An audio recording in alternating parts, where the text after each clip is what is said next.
ও ছুটছে।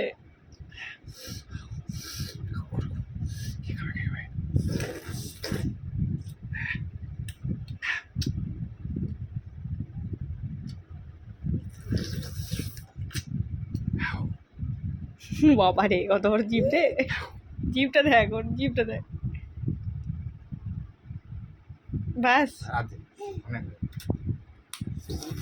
আরে এ এই আইসক্রিমটা কাচ্ছিল রে বাবু, আমার না মামামের।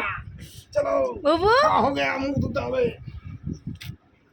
বাবাই আমার আইসক্রিমটা খেয়ে নিল, দেখ।